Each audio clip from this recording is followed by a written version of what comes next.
Yo, what's up mga kaibigan? Nali na tayo magkwentuhan ang resulta ng mga laro sa second day ng Eurobasket. First game ay ginulat ng Georgia ang European powerhouse Spain. Nag-indicate ang first half, subalit sa second half ay nagsimulang lumayo ang Georgia na muntik ng matalo ng Gilas Pilipinas noong Olympic qualifiers. Sa uli ay nakuha nga ng Georgia ang panalo laban sa Spain sa score na 83-69. Nanguna si Mamu with 19 points, 7 rebounds and 6 assists. 15 points din si Goga Bidaste at 13 points si Shenglea. Sa Spain naman ay tahimik ang Hernan Gomez brothers at si Santi Aldama.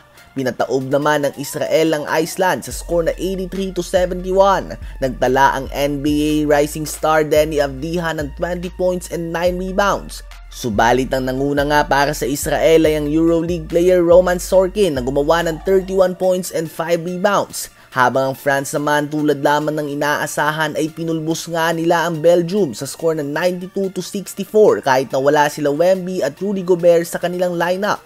Balance scoring nga ang pinakita ng France mga kaibigan. 5 players silang gumawa ng double digits including ang mga NBA players sa sila Bilal Coulibaly, Jershwan Yabusele and last year's number 1 pick Zachary Risache na ng poster pa. Subalit dahil tambak nga ang game na ito ay hindi naman gaano nagtodo ang France at ni isa sa kanila ay walang naglaro ng higit pa sa 22 minutes. So lahat nga nabigyan ng pagkakataon na maglaro ng decent playing time.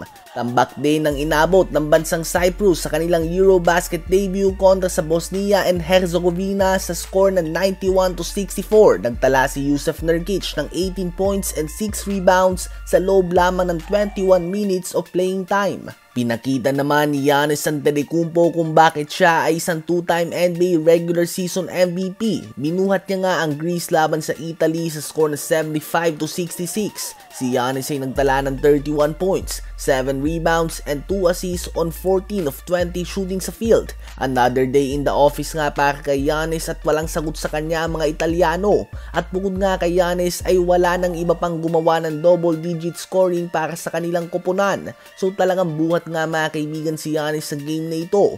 Habang sa bakbakan naman ng Poland at Slovenia ay present nga ang Lakers front office upang ipakita ang kanilang suporta kay Luka Doncic na nagtala kaagad ng 17 points sa first half pa lamang.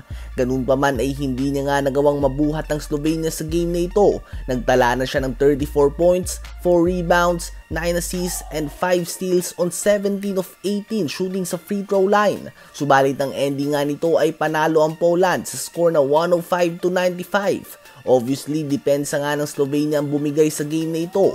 105 points nga sa isang FIBA game na 10 minutes lang per quarter at running time pa ay napakataas na yan. Nanguna nga sa Poland ang 32 points si Jordan Lloyd at 23 points ni Ponitka. Anim nga natalo ang Slovenia sa friendly games at sinimulan naman nila ang 2025 Eurobasket sa isang talo na naman. Yan nga ang resulta ng game sa second day ng Eurobasket.